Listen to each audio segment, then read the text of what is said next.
Hello, welcome to Thursday's Math. Today we are in lesson 12-9, and this is on precision. Have you heard that word before? Precision? How about to be precise? I bet when you have a haircut, you would like the person who is cutting your hair to be very precise. You don't want them to leave a big floof up in the front or maybe a big chunk of hair off on the side. You want it to be even. You want it to be done well. You want it to be precise, okay? So this is what you are doing today. It says, I am on page 741 in your math book, 741. Zeke measures the snake and says it's about 4 inches long. Jay says it's about 5 inches long. Who measured the snake more precisely? Measure and explain. Remember I said to you yesterday that there are going to be items that you might need to measure or estimate that are not like just the length of a table. This is a curvy snake. How can we measure the snake precisely? We could give an estimate and we'd probably get what these two kids did, 4 or 5. But they are different. 4 is different than 5, right?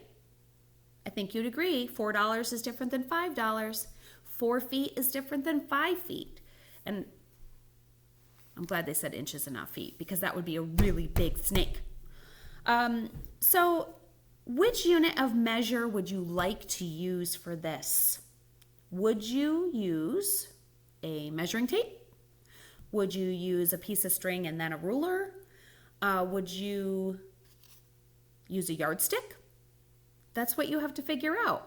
Remember, yardsticks are pretty big, and we did just say inches, didn't we? We said inches. So I personally would not use a yardstick. But what will you use? This is a good string project or a piece of yarn, something that's flexible, or if you guys have wiki sticks. Do you guys have wiki sticks? That's what I would have done in the classroom. We would have gotten out the wiki sticks because then we could precisely put the wiki stick on the snake and then we could stretch it back out and measure it. But I didn't get you all wiki sticks and I don't have enough, I don't think, for everybody right now. And I don't have any way to get it through the screen. So you might have to use string or a piece of yarn or ribbon. Be creative. Ask mom for something that you might be able to manipulate in order to put it in a strange shape because you have other problems where you can do that, okay? So precision is all about being precise, which means being more exact because that's what we would like to do when we measure. So try this out and see what you get. There's some guided practice there where you're talking about whether it's precise or not, and they're asking you to explain why it is or is not precise. You can also do the independent practice ones. It's not a whole lot of problems, so I would encourage you to see if you could do all of those because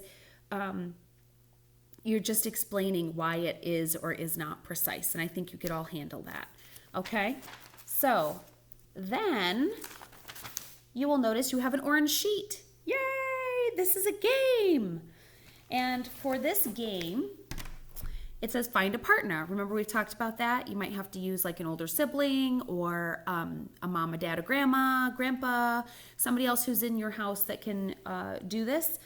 It would be also super fun if you met each other. Like if you wanted to do this with one of your classmates, you could totally do a meet together. You can do it with me too. I would love that. But you are on page 747. It is an orange game. And it says, find a partner, point to a clue, read the clue, look below the clues to find a match, write the clue letter. Clue letter in the box next to the match, and find a match for every clue. Pretty awesome. This is a great way to practice your skills, and it's a good way for us to end this week in math. Please be looking for the Kahoot that I will post so that you can practice more of your skills and keep working on your math. You're plugging right away.